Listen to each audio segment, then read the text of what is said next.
जिन्होंने पूरे संघर्ष से इस जीवन को, राजनीतिक सफर को तय किया है, उनके और राजनीति के एक सूत्रधार, एक प्रणेता, एक मार्गदर्शक जो रहे हैं, जो भावी पीढ़ी के लिए अपना योगदान दे सकते हैं, हमें आपको एक दिशा दे सकते हैं, आदरणीय डीबी यादव जी।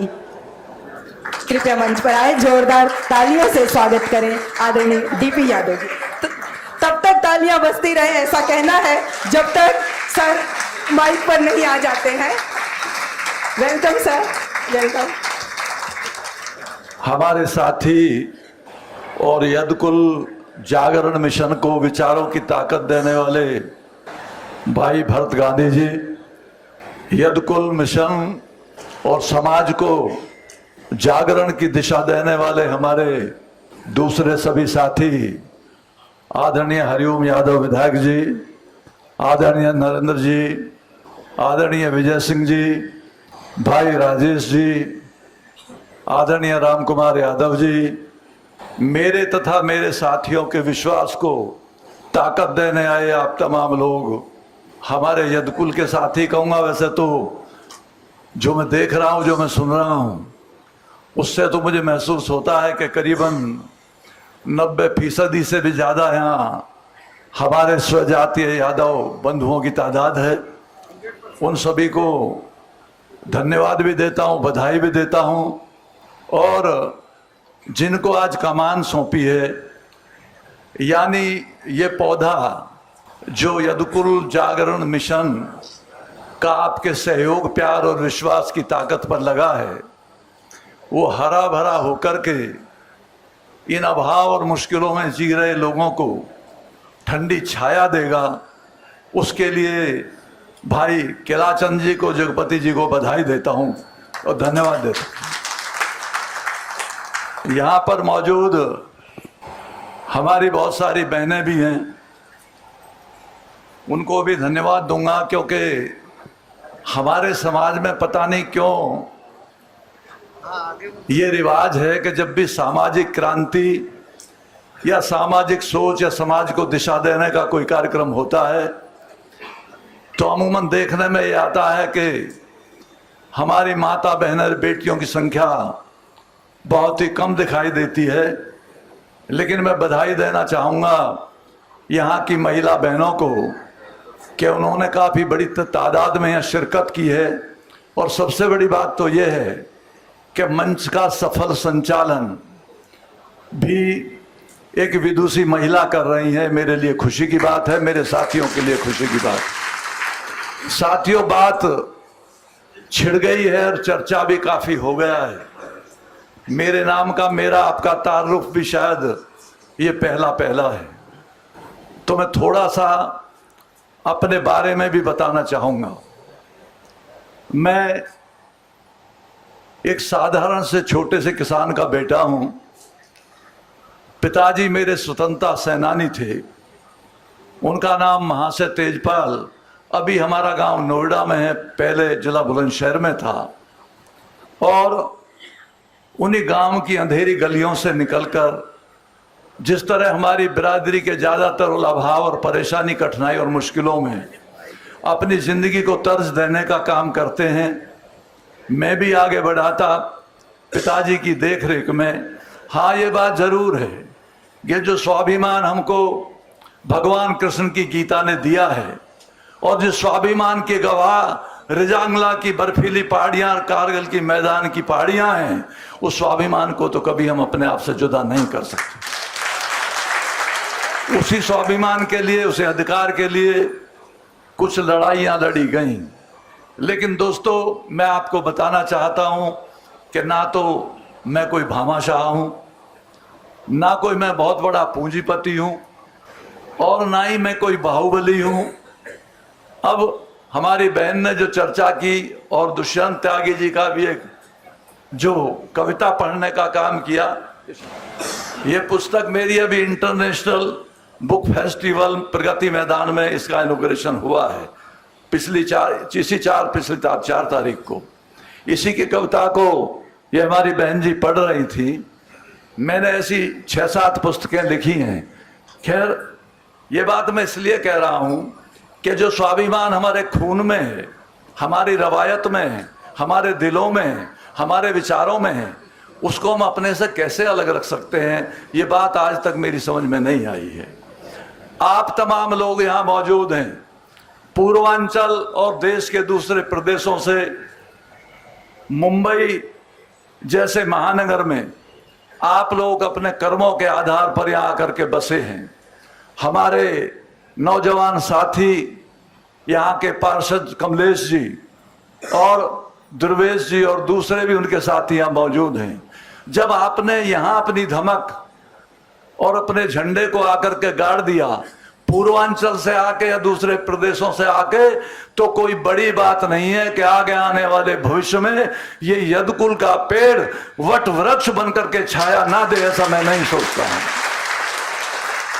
इसलिए आपसे मेरी प्रार्थना है, हमने किसी राजनीतिक मकसद को लेकर के, हमारे साथियों ने किसी राजनीतिक मकसद को लेकर के इस संस्था का निर्माण नहीं किया है, बल्कि मैं जब गांव से निकल करके कॉलेज में होता हुआ बनारस हिंदू यूनिवर्सिटी का विद्यार्थी बना, वहां से लौटने के बाद उसी गांव का प्रधान बना, उसके बाद ब्लॉक प्रमुख बना, उसके बाद 4 बार एमएलए बना, फिर लोकसभा में चला गया, फिर राज्यसभा में चला गया। ये यात्रा कोई आसान यात्रा नहीं है। बगैर किसी बड़े पार्टी का सहारा लिए, बगैर किसी धन्ना सेठ और पूंजीपति का सहारा लिए, अपने कर्म के बल पर, अपने स्वाभिमान के साथ मैं अपनी यात्रा को आगे बढ़ाता चला गया।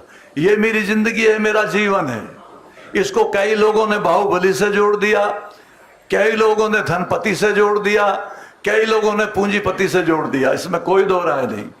मैं किसानों के एक व्यवसाय से जुड़ा हूं। आज भारतवर्ष में मेरी करीबन 8 बड़ी इंडस्ट्री हैं, जिनमें 5-6 चीनी मिल भी हैं। किसानों का काम है, किसानों की वजह, किसानों का घर, किसानों का कर्म और किसानों की रूपरेखा, ये तमाम हमारे खून में रची और बसी हुई हैं। आज आप लोगों की मेहरबानी, ऊपर वाले की नेमत से मैं करीबन 15,000 लोगों को रोजगार देता हूं। मेरी इंडस्ट्री में 15,000 लोग काम करते हैं और 18,000 बच्चों को अपने स्कूल कॉलेजों में शिक्षा देता हूं।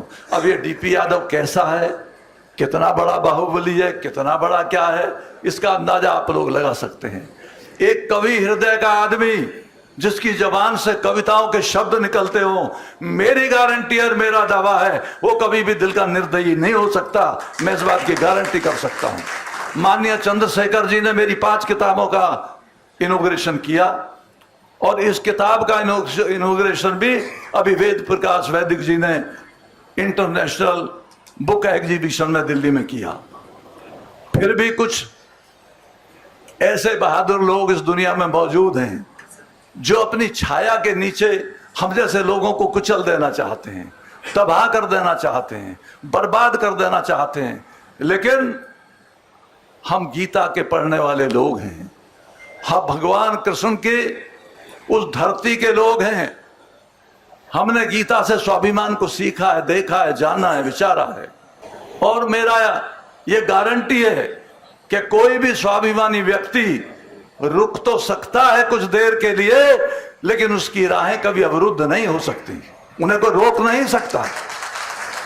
कई बार सोचता हूं कि उन बातों को ना कहूं, मेरी बात छिड़ गई है तो वो भी आपको बता देता हूं। मैं लोकसभा में था, राव तुलाराम जी का नाम आपने शायद सुना होगा, अगर नहीं भी सुना है तो मैं बता देता हूं। यानी गुलाम भारत में पहला स्वतंत्रता सेनानी है राव तुलाराम, जो रेवाड़ी के हरियाणा के रहने वाले थे, जिन्होंने अपनी तलवार को लाल किले से लेकर कर तेहरान तक बजाया था। उसी राव तुलाराम जी का डाक टिकट जब मैं लोकसभा में गया, यादव महासभा के लोग मुझसे आकर के मिले, उन्होंने कहा कि हमारे बीच में इतनी बहादुरी की कहानियां हैं, हमारे बुजुर्ग बहादुर हैं, स्वाभिमान है, लेकिन लोगों ने आज तक उनके नाम पर डाक टिकट भी जारी नहीं किया है। मैंने भारतवर्ष की लोकसभा की कार्रवाई को रोक करके, स्पीकर उस वक्त टाइम संगमा जी थे, मैंने संगमा जी से कहा कि संगमा जी, मैं आपके सामने तवारीख और इतिहास की एक बात रखना चाहता हूं और आपसे वादा लेना चाहता हूं, कैसे बहादुर व्यक्ति के नाम पर भी अगर डाक टिकट जारी नहीं हो सकता तो माफ करना, मैं तब तक इस लोकसभा को नहीं चलने दूंगा जब तक आप मुझसे वादा नहीं करेंगे कि डाक टिकट जारी होगा। और डाक टिकट जारी हुआ। प्रमोद महाजन आज इस दुनिया में नहीं है, लेकिन तब मिनिस्टर थे। मैंने प्रमोद महाजन को कह करके और डाक टिकट जारी कराया। दूसरा डाक टिकट चौधरी ब्रह्म प्रकाश, जिनका नाम अभी हमारे किसी साथी ने लिया था, जो दिल्ली के प्रथम मुख्यमंत्री थे, उन्हीं चौधरी ब्रह्म प्रकाश के नाम भी माननीय रामविलास पासवान उस टाइम मिनिस्टर थे, उनसे उनके नाम का भी डाक टिकट मैंने जारी कराने का काम किया। अब एक दुखती बात और बता देता हूं, हमारे कई साथी दूसरी राजनीतिक पार्टियों के यहां बैठे होंगे, मैं तो सभी का स्वागत करता हूं। मैं पार्टी विचार को लेकर के यहां नहीं आया आपके बीच, मैं तो आपसे मिलने आया हूं, आपको सुनने आया हूं। इतना भी बोलना नहीं चाहता था, लेकिन बात आ गई है तो कहनी पड़ती है। मैंने 96 में 96 में देश की लोकसभा में अहीर रेजिमेंट का मुद्दा उठाया था। सिर्फ और सिर्फ डीपी यादव ऐसा एमपी आज तक के इतिहास में जिसने अहीर रेजिमेंट का मुद्दा लोकसभा में उठाया था।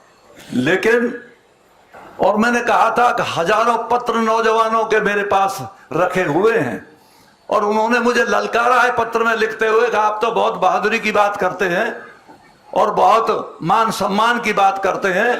इस देश के करोड़ों नौजवान मिलिट्री में भर्ती होकर के और इस देश की सेवा करना चाहते हैं। हम तमाम नौजवान आपसे अपील करते हैं कि अहीर रेजिमेंट का मुद्दा उठा करके आप अहीर रेजिमेंट बनवाने का काम करें। तकलीफ की बात इसलिए थी, मैं इस बात को छेड़ना नहीं चाहता था, क्योंकि माननीय नेताजी की हम बहुत इज्जत करते हैं, उनके साथ राजनीति सीखी है हमने। नेताजी इत्तेफाक से उस टाइम रक्षा मंत्री थे और मुझे खुशी हुई ये मुद्दा उठाते हुए कि मैं मुद्दा उठाने वाला हूं और हजारों लाखों पत्र मेरे पास मौजूद हैं इस देश के बहादुर यादव नौजवानों के, जो चाहते हैं कि हम मिलिट्री में भर्ती होकर के इस देश की सेवा करें। तो मैंने सोचा काम बहुत आसान हो गया है। मैंने मुद्दा उठाया, लेकिन एक ऐसे व्यक्ति का, मुलायम सिंह जी नहीं, मैं एक दूसरे ऐसे साथी का नाम यहां लेना नहीं चाहता, लेकिन बात आ गई है तो बता देता हूं। अमर सिंह भी उस टाइम लोकसभा में मौजूद थे और लोकसभा के कॉरिडोर में जब मैं बाहर निकला तो अमर सिंह जी ने मुझसे कहा कि डीपी यादव जी, आप तो हमें बदनाम करना चाहते हैं क्या? मैंने कहा क्या हुआ ठाकुर साहब? तो उन्होंने कहा आपने ये मुद्दा उठा करके ठीक नहीं किया। मैं बोला सुनो अमर सिंह, ये मान सम्मान का पुतला हमारी जबानों, विचारों में, दिलो दिमाग और हमारे खून में है, और मान सम्मान की बात जहां भी आएगी हम मिट तो सकते हैं लेकिन पीछे नहीं हट सकते। इस मान सम्मान का कोई मोल और वो कोई कीमत नहीं है, इसलिए मुद्दा मैंने उठाया है। लेकिन तकलीफ की बात यह है, हमारे कई दोस्त महसूस कर सकते हैं, लेकिन मैं उन तमाम राजनीतिक लोगों से भी कहना चाहता हूं कि मैं जानता हूं आप में समाजवादी विचारधारा के भी कुछ लोग काफी बैठे होंगे, कि मुझसे बड़ा वफादार मुलायम सिंह का समाजवादी पार्टी का कौन हो सकता है? हमारे साथी जानते हैं, हरिओम जी, नरेंद्र जी, ये सब सीनियर लोग हैं, विजय सिंह, राम कुमार जी, भरत गांधी जी, और भी हमारे जो संगी साथी बैठे हैं, कि अगर डीपी यादव की टीम ना होती 89 में, तो जो राजनीति जानते हैं वो जानते होंगे, तो शायद हमारा मुख्यमंत्री उत्तर प्रदेश में नहीं बन पाता था। हम वो लोग हैं, उन गलियों के लोग हैं जो अपने मान सम्मान के लिए अपनी जान को न्यौछावर करने से भी कभी पीछे नहीं हटते। और ये बात मेरी आत्म कथा की तरह है। जो शब्द मैंने बोले हैं, एक भी शब्द अगर इसमें झूठा हो तो आवाज दे देना, डीपी यादव राजनीति छोड़ के अपने खेत में हल चलाने के लिए चला जाएगा। क्योंकि मुझे ये सिखाया गया था, मेरे पिताजी ने, जब मैं बनारस हिंदू यूनिवर्सिटी छोड़ के आया था, मैंने कहा था पिताजी राजनीति में जाना चाहता हूं। उन्होंने कहा कि नहीं, राजनीति में बहुत सारे लोग अच्छे नहीं हैं।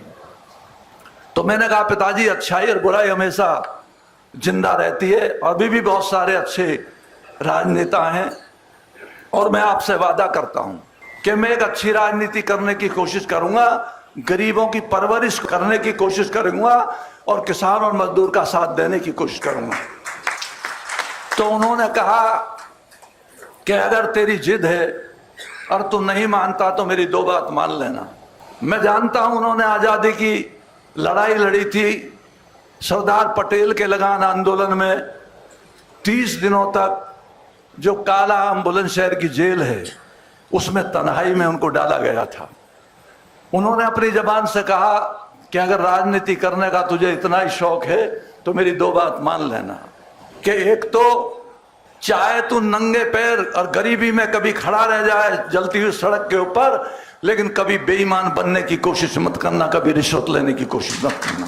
और दूसरे, अगर तेरे कान में किसी गरीब की आवाज आ जाए और तुझे आवाज लगा दे अपने आप को बचाने के लिए, तो अपनी जान की परवाह ना करके उसका साथ देने के लिए निकल जाना, उसका साथ देने का काम करना। भाई यही गुरु मंत्र था राजनीति में, जिसे मान करके मैं राजनीति में आ गया। तो दोस्तों, अपने बारे में मैंने, आप सोचते होंगे तो अपनी इतिहास लेकर के खड़ा हो गया माइक पे, लेकिन चूंकि जिक्र ऐसा था, हमारे कई साथियों ने, कई लोगों ने कहा, तो बहुत जरूरी हो गया कि मैं अपने बारे में आपको कुछ बता दूं। एक पत्रकार भाई मेरे से पूछ रहे थे आज ही सुबह बॉम्बे में कि डीपी यादव जी कुछ अपने बारे में भी बता दीजिए। तो मैंने बोला सुनो, मैं कोई स्टेटमेंट तो नहीं देने आया, लेकिन इतना सिर्फ बता देता हूं कि आंधियों के बीच जो जलता हुआ मिल जाएगा उस दिए से पूछना, मेरा पता मिल जाएगा। हमने एक अच्छी राजनीति करने की कोशिश की है। आपका साथ, आपका आशीर्वाद, आपका प्यार मिलेगा तो जरूर ये कोशिश करेंगे। यदकुल किसी एक जाति का मिशन नहीं है, कहने में मुझे कोई संकोच नहीं है, लेकिन हमारे यहाँ सजातीय बंधु ज्यादातर यहां मौजूद हैं, तो उनके बीच में कहना चाहता हूं कि यदकुल जागरण मिशन एक अच्छी संस्था है। वो उन तमाम लोगों को तरजीह देने का काम करेगी, जैसे हमारे अभी जज साहब बोल रहे थे और बता रहे थे, कह रहे थे, ऐसे ऐसे लोग इस संस्था में हैं जिन्होंने मतलब उन ओहदों को छोड़ करके और यदकुल पुनः जागरण मिशन में आने का काम किया है। मैं ऐसे तमाम लोगों को नमन करता हूं और धन्यवाद देता हूं, बधाई देता हूं कि उनके दिलो दिमाग में अगर ये कसक और ये दर्द आज भी पैदा है कि उन अभाव, परेशानी और मुश्किलों में जी रहे लोगों का साथ देने का काम करना चाहिए, तो मैं आप तमाम लोगों को आमंत्रण देता हूं, निमंत्रण देता हूं, दावत देता हूं कि ये राजनीतिक मंच नहीं है। आप तमाम लोगों को कहना चाहता हूं कि तमाम लोग अपनी छत्र छाया यदकुल जागरण मिशन के साथ रखिए। हम आपको काम करके दिखाएंगे, आपको आगे बढ़ा करके दिखाएंगे, आपको ताकत दे करके दिखाएंगे। हम आपको बांटेंगे नहीं, हम राजनीतिक पार्टियों में बांटने नहीं आए आपको। हमारे साथी आपको बांटने का काम नहीं करेंगे, बल्कि आपकी एक पुख्ता ताकत बनाकर आपको आगे ले जाने का काम करेंगे। इन शब्दों को मैं यूं भी कह सकता हूं कि हम बंजारे हैं, रिश्तों की तिजारत नहीं करते। हम बंजारे हैं, रिश्तों की तिजारत नहीं करते। हम लोग दिखावे की मोहब्बत नहीं करते। और मिलना है तो आज जीत ले मैदान में हमको, मिलना है तो आज जीत ले मैदान में हमको। हम अपने कबीले से बगावत नहीं करते। आज की जरूरत है ये यदकुल जागरण मिशन। इसलिए आपके बीच में आपका साथ, आपका प्यार, आपकी दोस्ती मांगने आए हैं और ये वादा करने आए हैं, जिस पौधे को आज तमाम हमारे साथियों ने आपके आशीर्वाद से लगाया है, अगर इस पौधे पर आपकी प्यार की फुहारें बरसी तो निश्चित तौर से पौधा आगे भविष्य में चलकर आपको छाया देगा, जिसकी छाया में आपकी पीढ़ियां बैठेंगी, आपके बच्चे आगे चलेंगे, बढ़ेंगे, ताकतवर बने। इसलिए आपसे कहने आया हूं कि यदकुल मिशन के हमारे तमाम साथियों को साथ देकर इसकी रीति नीतियों के बारे में अभी भरत गांधी जी बोलेंगे, उठेंगे। मैंने उनसे कहा, भरत गांधी जी, बोलने का अधिकार तो आखिर में हालांकि अध्यक्ष का आता है, लेकिन मैं आपसे पहले इसलिए बोल लेता हूं कि आप इसकी नीतियों पर, इसके बारे में कुछ डिटेल में हमारे इन लोगों को बता देना जो भारी तादाद में यहाँ मौजूद हैं। हमको भी अंदाजा नहीं था, लेकिन आप महाराष्ट्र के इस कोने में इतनी भारी तादाद में हो गए, और आपके बीच हमारी बहनें जो काबिल भी हैं, पढ़ी लिखी भी हैं, अच्छी भी हैं, बोलती भी अच्छा है, वो भी मौजूद होंगी। कम से कम मेरा ऐसा सोच नहीं था, लेकिन किलाचंद जी ने, भाई दुर्गेश जी ने, हमारे पार्षद साहब ने, और भी पार्षदों के कई नाम हैं, सभी पार्षद भाइयों को, कमलेश जी को, मैडम सुनीता जी को, नीरा जी को, रेखा जी को, जो अभी यहाँ माइक पे मौजूद थी, तो मैं बीच में अपनी बात छेड़ करके अपने मुख्य विषय से भटक गया।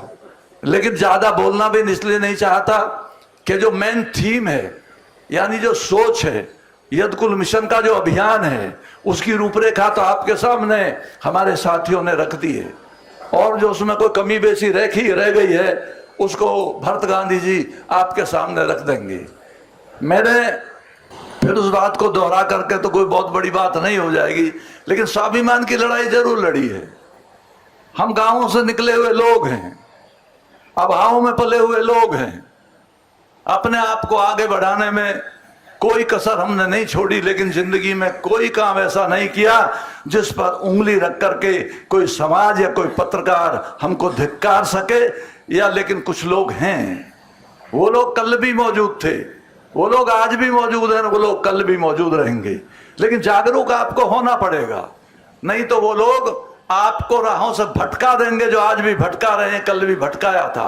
हालांकि कुछ आवाजें हमारे उत्तर प्रदेश और बिहार से उठनी चाहिए थी।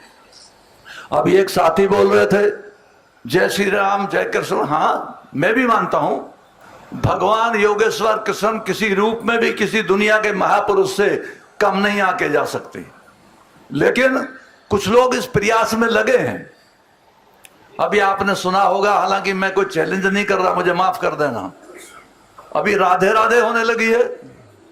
फॉर्म सुनता हूं तो मथुरा से, आगरा से, आजमगढ़ से, गोंडा से, बस्ती से, देवरिया से, सुल्तानपुर से, जौनपुर से, गाजियाबाद से, बुलंदशहर से, मेरठ से, मुजफ्फरनगर से, देहरादून से राधे राधे की आवाज आने लगी है। मैंने एक दिन बैठ करके सोचा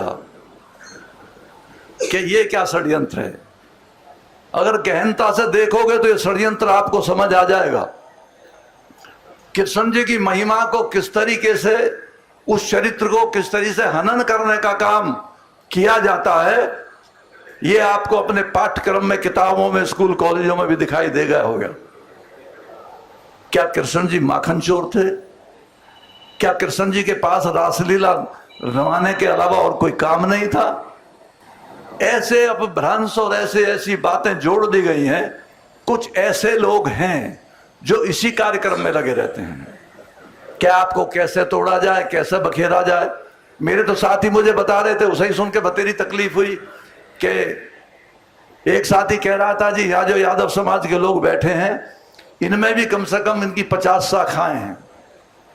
क्यों भाई यादव बंधुओं, तुम दूसरे प्रदेशों से आ करके तुमने अपनी धाक यहां जमा दी, कोई पार्षद बना दिया, एमएलए भी बना दोगे, एमपी भी बना दोगे, अगर आप इस बात पे आमादा हुए तो। लेकिन ये भटके क्यों खेल खेलते हो? अगर आप में संगठन की ताकत है और आप महसूस करते हो कि हम एक साथ चल सकते हैं, हमारे मुद्दे एक हैं, सोच एक हैं, तो क्यों नहीं आपस में आप लोग एक दूसरे का साथ दे सकते? कोई जरूरी है अलग अलग संगठन बना करके आगे चलना? संगठन बनाइए, लेकिन एक सार्वजनिक मंच ऐसा बनाइए कि जिस पे हम तर्क वितर्क भी कर सकें, एक दूसरे की आलोचना भी सुन करके उसका जवाब दे सकें। ये मादा हमारे बीच में, हमारे अंदर होना चाहिए, वरना तो यादवी कलह तो बहुत सारे यहाँ बड़े बड़े पत्रकारों ने आज तक तुम्हारी जिंदगी के साथ जोड़ रखी है। उस कलह की परिभाषा को अलग हटाने का काम कीजिए, उनको जवाब देने का काम कीजिए। पत्रकारिता खाली उनके बाप की बपौती नहीं है, ये देश किसी की रजिस्ट्री नहीं है। इतिहास गवाह है कि इस देश की आजादी में जितना योगदान, जितनी मजबूत और बलिदान हम लोगों ने दिया, दूसरे लोगों ने नहीं दिया है। आज भी योगेंद्र यादव जो परमवीर चक्र विजेता है, वो मेरी कॉन्स्टिट्यूंसी का नौजवान है। योगेंद्र यादव जिसका नाम है, एक ही हिंदुस्तान में जीवित परमवीर चक्र विजेता है, उसका नाम योगेंद्र यादव है। तो हम किसी से कम नहीं है, हमारा स्वाभिमान भी कम नहीं है। और मैंने अभी आपको बताया, रिजांगला की पहाड़ की इतिहास को उठा करके देखो, जहां 131 यादव बहादुरों ने अपना बलिदान दिया था चाइना वॉर में, और कारगिल युद्ध में योगेंद्र यादव ने अपने बदन पर 11 गोली खा करके 20,000 ऊंची पहाड़ी से लुढ़क करके और नीचे आकर के अपनी चौकी को आघा करके और दुश्मन को परास्त करने का काम किया था। यह बहादुरों की लाइन है, यह जाति बहादुरों की रही है। इसलिए यदकुल में शामिल ज्यादातर जातियां बहादुर हैं, मार्शल हैं, लड़ाकू हैं देश के लिए। तो उन तमाम मान सम्मान और बातों को लेकर के हम लोगों ने यदकुल जागरण मिशन की ये संस्था जो बनाई है, उस संस्था को ताकत देने की अपील करने आया हूं आपसे। पैसे की बात कहूंगा तो कहोगे डीपी यादव भी बहुत पैसे वाला है, लेकिन किसी एक आदमी से संस्था नहीं चला करती, ना कोई राजनीतिक पार्टी चलती है किसी एक आदमी से। अदरवाइज इस देश में रिलायंस, टाटा, बिरला और अडानी की पार्टियां हुआ करती, फिर आम गरीब आदमी खेतों से उठ करके कैसे नेता बन जाते। इसलिए पब्लिक के कंट्रीब्यूशन से, एक दूसरे के सहयोग से ही संस्थाएं चलती हैं और राजनीतिक पार्टियां चलती हैं। इसलिए वो अपील भी आपसे करता हूं। और जहां तक ताल्लुक मेरा है कि बड़े बड़े इस देश के बड़े बड़े घरानों की मिलें मैंने खरीदी हैं। यानी पंजाब में ओसवाल जो वहां का बिरला कहा जाता था, आज सबसे बड़ी चीनी मिल पंजाब में मेरी है, मैंने ओसवाल से खरीदी। मजीठिया जो पंजाब का राजा कहलाता था, प्रकाश सिंह बादल का समधी था, पटियाला चीनी मिल उससे भी मैंने खरीदी है। मोदी, केएन मोदी की डिस्टिलरी जो ऊना में है हिमाचल में, वो भी आज मेरे पास है। सलीम शेरवानी जो उत्तर प्रदेश का कैबिनेट मिनिस्टर, भारत सरकार में हेल्थ मिनिस्टर था, कासगंज में उसकी चीनी मिल भी मेरी है। तो कुल मिलाकर के हमने पोदार जो कलकत्ता का सबसे बड़ा मारवाड़ी सेठ है, बघा शुगर मिल बिहार में, वो शुगर मिल भी आज हमारी है। और हमने इन मिलों को चला करके साबित किया है कि हमें काबिलियत भी है और हमें धैर्य भी है, हम अपने काम को अंजाम दे सकते हैं।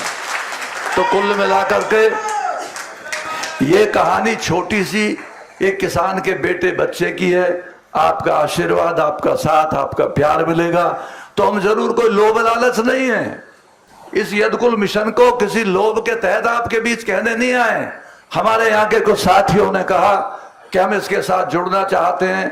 भरत गांधी जी ने कहा, हमारे दूसरे साथी जो यहाँ यूपी से उधर से आकर के, ये बड़े बड़े अच्छे अच्छे बहादुर लोग हैं। बहादुर से मेरा मतलब है राजनीति में बहुत मजबूत लोग हैं, चाहे नरेंद्र सिंह जी हों और चाहे हरिओम जी हों, चाहे विजय यादव हों, चाहे राम कुमार जी हों, चाहे भरती हों, और भी हमारे कई साथी जिनके नाम शायद मैं नहीं ले पा रहा हूं। तो ये सब मजबूत लोग हैं, अच्छी विचारधारा के लोग हैं। आपकी विचारधारा का साथ मिलेगा, आपका मजबूत आधार मिलेगा, तो जरूर इस कुबेर नगरी में भी हम अपनी जगह बनाने का काम करेंगे और आपको ताकत देने का काम करेंगे, आपको आगे बढ़ाने का काम करेंगे। तो ज्यादा ना कहते हुए दोस्तों, मैं श्री कृष्ण की आवाज को, उनकी बात को मजबूत करने के लिए क्षेत्र में जो भी लोग यहाँ बोले और जिन लोगों को भी आज जिम्मेदारी सौंपी है, उनको भी ये आवाज देता हूं कि समाज के बीच में रहकर समाज का काम करने से आदमी का स्वाभिमान बढ़ता है और अपनी ताकत बढ़ती है। तो कुल मिलाकर के आप तमाम लोग यहाँ, कई हमारे इंडस्ट्रियलिस्ट भी बैठे हैं, कई नाम लेके जो हमारे उद्घोषक यहाँ कह रहे थे, उन सबको भी कहना चाहता हूं कि तमाम लोगों को मिलकर के चलिए और कुल मिलाकर चलो। आपकी विचारधारा एक दूसरे नहीं मिलती हो, पार्टी अलग अलग हो, पार्टियों अलग अलग रहकर राजनीति करने में कोई नुकसान नहीं है, विचारधारा अपनी होती है आदमी की। लेकिन महीने, 2 महीने, 6 महीने में ऐसी मीटिंग जरूर रखिए कि जो आपके विचारों का आदान प्रदान हो सके, एक दूसरे की बातों को पूरा कर सको, सुन सको, कह सको, सुझाव दे सको। ऐसा कार्यक्रम आप अपने बीच में जरूर रखिए। मैं अपने तमाम साथियों से जो दूर से चलकर अध्यक्ष होने के नाते उनका भी धन्यवाद अदा करता हूं और आप लोगों को भी बधाई देता हूं कि आपने बड़ी तादाद में बड़े धैर्य से, वरना बंबई में आके आदमी तो बहुत तेज हो जाता है, जो हमने सुना है भाई, अभी जौनपुर, सुल्तानपुर, आजमगढ़, देवरिया, बस्ती, गोंडा, तो वहां के इलाके में आप लोगों में तो बहुत बड़ा फर्क हो गया। ये तो आप माया नगरी में आ गए तो जरूर थोड़ी घड़ी आदतों में वो चीजें शामिल भी हो गई होंगी, लेकिन फिर भी आप में जो धैर्य है, आप में जो सुनने का मादा है, हमारी बहनों में भी, आप लोगों में भी, पत्रकार बंधुओं से भी मेरी निवेदन है, मेरी प्रार्थना है कि गरीबों की दुनिया है दोस्तों, अपनी कलम से इसे जगह देने की कोशिश करो। हम पूरी कोशिश करेंगे कि एक अच्छे आयाम को कायम करने की, एक अच्छी बातों को समाज के बीच लाकर उसकी ताकत बनाने की।